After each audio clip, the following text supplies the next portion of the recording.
Neil Armstrong, Gene Cernan have both testified against commercial spaceflight and the way that you're developing it.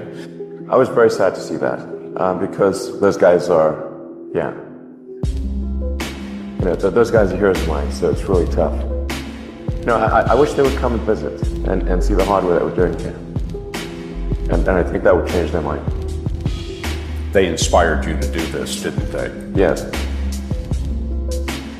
And to see them casting stones in your direction.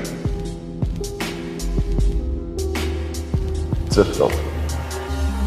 When you had that third failure in a row, did you think, I need to pack this in?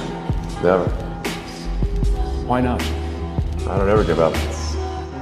I mean, I'd have to be dead or completely incapacitated.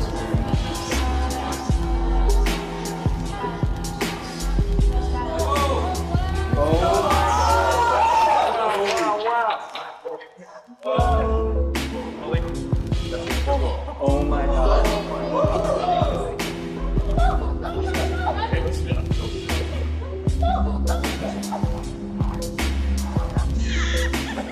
You see him go to fight on?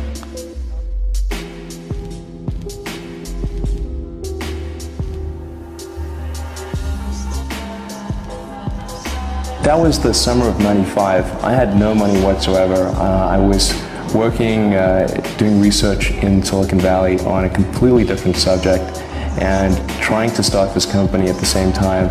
And when it came time to decide, do I want to do graduate studies or do I want to start this company? And I decided to start the company. I had no money. As a graduate student, I would have received a scholarship and a stipend and so forth. In starting the company, I had nothing. I had no income source. So we found that an office was actually cheaper than an apartment in Silicon Valley. So we got this dinky little office that had a leaky roof. It was just the nastiest place you can imagine. And you lived in it too? And I lived in it too and showered at the YMCA. This lasted for about 3 or 4 months. And the reason we chose this office, in addition to it being really cheap, was that there was an internet service provider on the floor below. So we were able to get really cheap internet access by drilling a hole in the floor and connecting to their server directly. When you grow up, you tend to get told that the world is the way it is, and your life is just to live your life inside the world, try not to bash into the walls too much, try to have a nice family life, have fun, save a little money.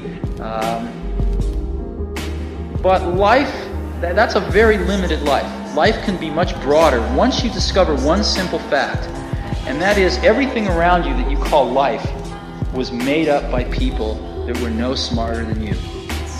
And you can change it, you can influence it, you can build your own things that other people can use. And the minute that you understand that you can poke life and actually something will, if you push in, something will pop out the other side, that you can change it, you can mold it. That's maybe the most important thing, is to shake off this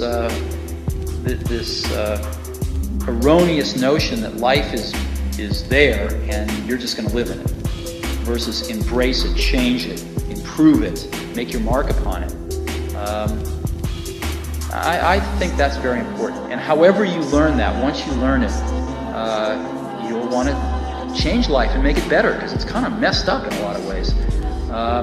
Once you learn that, you'll never be the same again.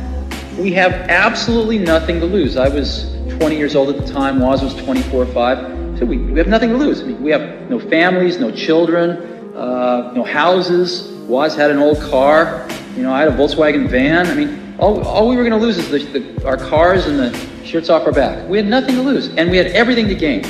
And we figured, even if we crash and burn and lose everything, the experience will have been worth 10 times the cost. So what did we have to lose? There was no risk. And that's, I think that's a very healthy way to look at it. Some people say, well, you could have gone to college and been a lawyer. Well, you're right, but you can go to college and be a lawyer when you're 25. And there's nothing that stops you from doing that. The only thing you really have in your life is time. And if you invest that time in yourself to have great experiences that are going to enrich you, then you can't possibly lose. So I always advise people, don't wait. Do something when you're young, when you have nothing to lose. You write in the book, there is no faith and no courage and no sacrifice in doing what is expedient. What do you say to those viewers that don't pursue their dreams and are locked in their careers because they are too afraid to take risks and pursue something meaningful? Well, the first thing I would say is, well, you should be afraid of taking risks and pursuing something meaningful. But you should be more afraid of staying where you are if it's making you miserable. It's like the first thing you want to do is dispense with the idea that you get to have any permanent security outside of your ability to contend and adapt. It's the same issue with children. It's like you're paying a price by sitting there being miserable. You might say, well, the devil I know is better than the one I don't. It's like, don't be so sure of that. The clock is ticking. And if you're miserable in your job now and you change nothing, in 5 years you'll be much more miserable and you'll be a lot older. Is that when it feels scary to jump, Ian, that is exactly when you jump. Otherwise, you end up staying in the same place your whole life. Success is not a comfortable procedure. It is a very uncomfortable thing to attempt. So you got to get comfortable being uncomfortable if you ever want to be successful. Start putting some pressure on. Put some pressure on yourself. Get out here and get about it. Following your dreams is a lonely, solitary, scary, dangerous pursuit. You can't wait for somebody to think you can do it.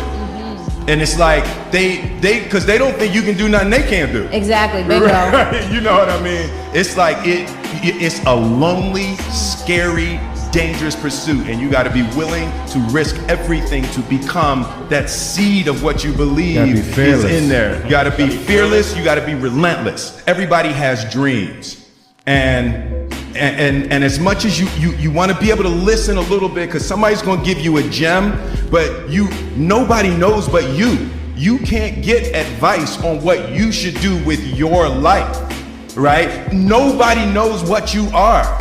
Like even sometimes you don't really even know what you are. You got to take your shot. And it's like, as much as you want people to agree and you want the people around you to be supporting your dreams and all, it's not going to be like that all the time. You got to do it alone. Can I say something? I'm the type of person, if you ask me a question and I don't know the answer, I'm going to tell you that I don't know. But I bet you what? I know how to find the answer, and I will find the answer. Wear one tomorrow, though, okay? Because tomorrow's going to be your first day. If you'd like to work here as a broker. Would you like that, Chris? Yes, sir. Good. We couldn't be happier. So, welcome.